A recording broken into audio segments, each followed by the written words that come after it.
En 1990, à Madrid, la famille Gutiérrez est rassemblée autour du patriarche qui vit ses derniers instants. L'ambiance est morne, on ne parle qu'en chuchotant. Tous les visages sont tristes et baissés, mais pas une larme ne coule. L'homme est connu pour sa méchanceté, et sa famille a presque hâte qu'il meure, afin d'en être débarrassé. Mais leur foi les empêche de verbaliser pleinement ces sentiments dont ils ont honte. L'homme, lui, ne s'embarrasse pas d'une quelconque pudeur.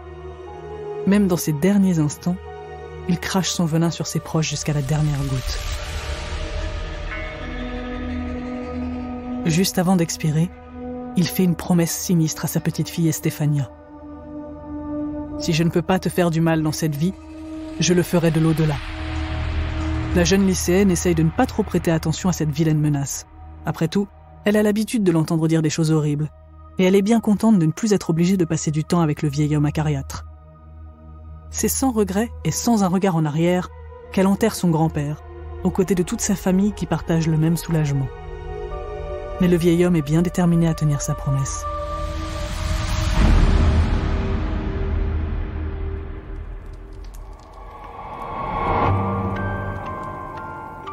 Je suis Taous Merakchi. Vous écoutez Feu de camp saison 4, le podcast énergie qui vous transporte dans des histoires paranormales et non élucidées.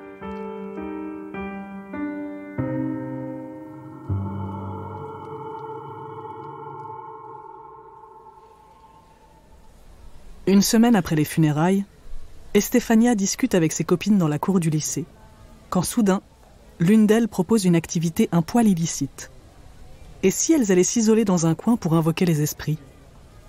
Les jeunes filles hésitent, un peu craintives.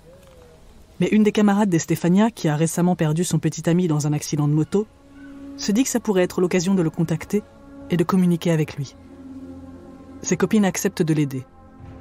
Elles confectionnent alors une planche de Ouija à l'aide d'un morceau de carton, sur lequel elles écrivent des lettres et des chiffres, puis subtilisent un verre à la cantine pour s'en servir comme planchette. Une fois leur cachette trouvée, elles s'assoient en rond et commencent leur invocation. Mais avant même qu'elles aient pu établir le contact avec qui que ce soit, un professeur les prend en flagrant délit et, scandalisé, saisit leur matériel et le fracasse au sol. Lorsque le verre se brise, une étrange fumée noire s'en libère. Elle tournoie quelques instants autour des filles, puis s'approche du visage d'Estefania, qui l'inhale. Si ses camarades s'en aperçoivent sur le moment, elles ne disent rien, de peur d'aggraver leur cas auprès de leur prof. Dans les jours qui suivent, les parents d'Estefania remarquent quelques changements étranges chez l'adolescente. D'abord, c'est son apparence qui les fait tiquer. Elle a les traits tirés et a constamment l'air fatiguée. Ils font alors part de leurs inquiétudes à leur fille, qui leur confie, gênée, qu'elle se sent suivie et persécutée. Ce sentiment se manifeste principalement la nuit. Estefania raconte qu'il lui arrive d'être réveillée en sursaut, sans comprendre pourquoi, et de voir d'étranges silhouettes se mouvoir dans sa chambre. Elle décrit ces ombres comme des formes humanoïdes, aux membres très maigres et trop longs pour être humains. Et plus les nuits passent, plus les apparitions se font concrètes et insistantes. Parfois, elle les entend même autour de son lit, répéter en chœur « Viens, rejoins-nous, viens à nous ». La santé physique de la jeune fille se met à décliner au fil des semaines, notamment à cause du manque de sommeil. Elle redoute l'heure du coucher plus que tout et n'arrive plus à se détendre, parce qu'elle sait que dès qu'elle fermera l'œil, les silhouettes reviendront la hanter. Sa famille et ses camarades regardent son état empiré, impuissant, jusqu'au jour où elle se met à faire des cris étranges. Elle se met parfois à convulser, sans raison apparente. Puis ses membres se raidissent et la figent dans une position anormale pendant de longues secondes, avant qu'elle finisse par s'effondrer sur le sol. Un jour, lors d'une de ces crises, ses amis sont profondément choqués de voir ses yeux devenir intégralement blancs. À la maison, ça ne va pas mieux. Ses frères et sœurs ne veulent plus rester seuls avec elle, tellement elle leur fait peur. Manque de chance, les parents d'Estefania sont souvent absents et les enfants se retrouvent régulièrement en tête-à-tête avec cette sœur qu'ils ne reconnaissent plus. La plupart du temps, tout se passe plutôt bien. À part l'état de fatigue extrême d'Estefania, il n'y a aucun incident à déclarer. Mais parfois, Au cours d'une crise, il lui arrive de s'en prendre brutalement à eux. À plusieurs reprises, elle manque de les blesser gravement. Les enfants, terrifiés, racontent à leurs parents qu'elle leur parle d'une voix rauque qui semble appartenir à un homme très en colère. Quand cette voix sort de sa bouche, c'est pour insulter copieusement ses frères et sœurs. Elle devient méchante, vulgaire et brutale, ce qu'elle n'a jamais été auparavant. Au bout de quelques semaines, ne voyant aucune amélioration, les parents d'Estefania décident enfin de la faire examiner par des médecins. Elle en voit 1, puis 2, puis 3, puis une dizaine, et passe de service en service, mais aucun d'entre eux ne parvient à la diagnostiquer. L'hypothèse la plus plausible est celle de l'épilepsie, mais elle est rapidement écartée. Pour les soignants, il ne reste plus qu'une seule théorie. Son cas relève tout simplement de la psychiatrie, et la jeune fille doit être internée pour être soignée. Estefania est donc hospitalisée et de nouveau examinée par de nombreux spécialistes, qui n'arrivent pas à se mettre d'accord non plus sur les troubles psychiatriques dont elle pourrait souffrir. L'adolescente continue à parler des silhouettes qui hantent ses nuits, et sa famille ne sait plus quoi faire pour l'aider. Au fond d'eux, ils sont convaincus qu'elle est possédée par l'esprit de son grand-père, revenu des tréfonds de l'enfer pour tenir la promesse qu'il a faite sur son lit de mort. Malheureusement, en 1991, environ 1 an après la séance de Ouija qui a changé le cours de sa vie, Estefania tombe dans le coma et meurt à l'hôpital où elle est internée. Les médecins sont là encore incapables d'expliquer la cause de son décès et aucune réponse n'est apportée par l'autopsie. Rien ne laissait supposer que son état était aussi grave et personne ne sait exactement de quoi elle est morte. Mais que se passe-t-il quand une personne supposément possédée décède ? Est-ce que l'esprit change de vaisseau ? Est-il remis en liberté ? Eh bien, ce qui est sûr, c'est que la mort de la jeune fille ne met pas fin aux troubles de la famille. En plus de l'extrême douleur de leur deuil, les Gutiérrez se retrouvent à vivre la même chose qu'Estefania.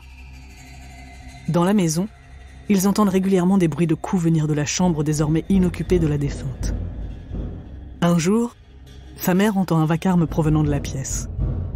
Elle y entre en trombe, espérant prendre le responsable sur le fait. Quand elle ouvre la porte, elle découvre toutes les affaires de sa fille répandues sur le sol, les meubles retournés, les livres déchirés, mais aucun intrus à l'horizon, bien sûr. La nuit suivante, toute la maisonnée est réveillée par un bruit terrifiant. Un rire masculin et malveillant résonne dans le couloir, qui, lui, est résolument vide. Un matin, la situation s'aggrave alors que le père est dans le salon en train de jouer avec son plus jeune fils. Tout est calme, l'ambiance est plus ou moins légère, mais soudain, les pieds de l'enfant décollent du sol et il se met à léviter. Son père, médusé et impuissant, observe son fils s'élever dans les airs.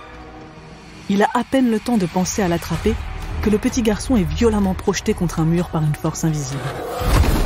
Il survit heureusement à cette attaque, mais reste, sans surprise, profondément traumatisé par l'épisode. Un soir, alors que la famille dîne calmement, la porte du salon s'ouvre d'un coup, heurtant le mur avec violence. Puis, des bruits de coups se mettent à résonner sur tous les murs de la maison, semblant venir de partout et nulle part à la fois. Terrifiés, les parents se ruent sur le canapé du salon et le poussent contre la porte pour tenter de se barricader. Mais un violent courant d'air envoie tous les meubles valser et rouvre la porte avec encore plus de force que la première fois. Soudain, un objet traverse la pièce à toute vitesse et atterrit à leurs pieds. C'est un cadre dans lequel se trouve un portrait d'Estefania. Sur la photo, le visage de l'adolescente est entièrement brûlé. Il ne semble pourtant pas y avoir de feu dans la maison. Leurs nuits aussi sont particulièrement agitées. Ils se mettent à voir les mêmes silhouettes que celles que décrivait Estefania. Sa sœur raconte avoir vu une créature humanoïde aux membres démesurément longs s'approcher d'elle, puis s'accroupir, avant de ramper sur le sol et glisser doucement sous son lit. Le tout alors qu'elle était paralysée de terreur sur son matelas, incapable de faire le moindre geste ou d'appeler à l'aide. Et chaque jour, un nouvel incident perturbe leur quotidien ou leur sommeil. À bout de nerfs, le père finit par appeler la police. Bien sûr, lorsqu'il leur explique qu'il est convaincu que leur maison est hantée, les policiers lui rient au nez.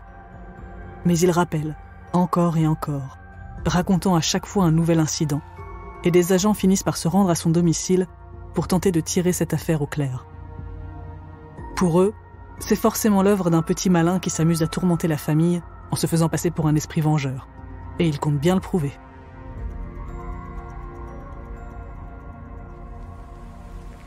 Lorsque l'inspecteur José Negri et ses hommes, toujours sceptiques, arrivent sur place, ils trouvent toute la famille Gutiérrez dehors, sous la pluie, terrorisés.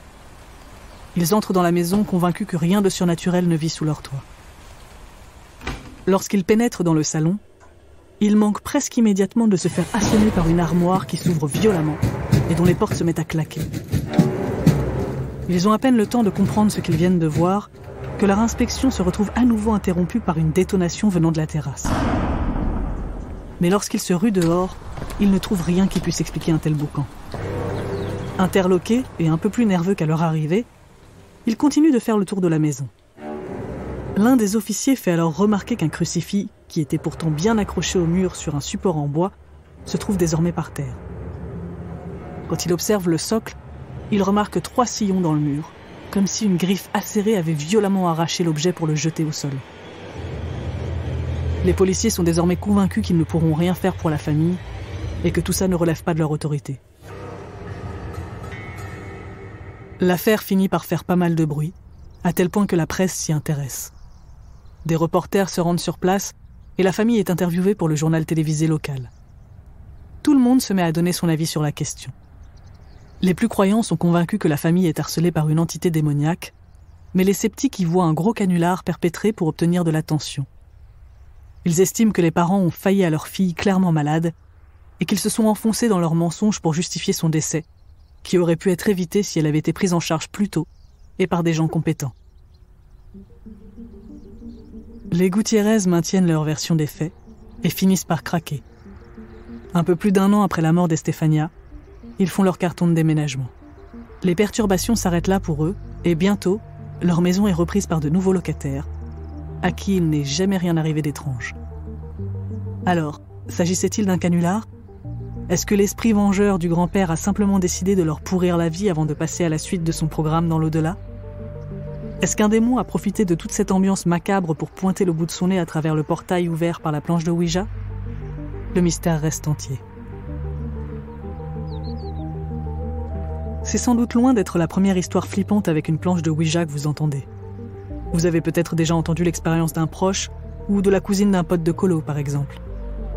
Avez-vous déjà osé en faire l'expérience vous-même, ou est-ce que ces histoires ont suffi à vous couper l'envie ? Peut-être qu'il y a quelqu'un de l'autre côté qui n'attend qu'une chose, que vous preniez une planche et une planchette, toutes faites ou fabriquées par vos soins, et que vous établissiez le contact pour qu'enfin le message puisse vous être transmis.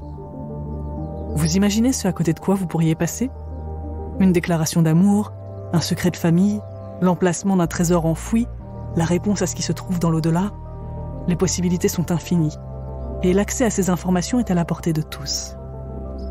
Ce serait vraiment dommage, quand même, de se priver d'une telle expérience.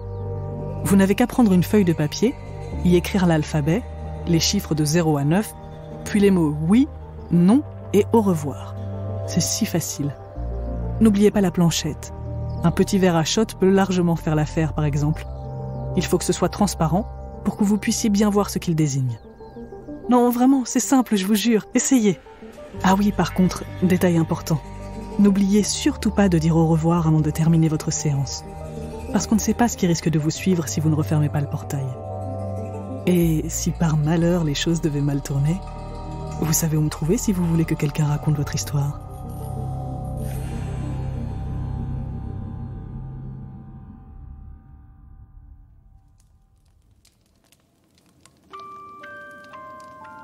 Merci d'avoir écouté Feu de camp, un podcast énergie produit par Paradiso Media, écrit par Taous Merakchi et réalisé par Gérald Doré.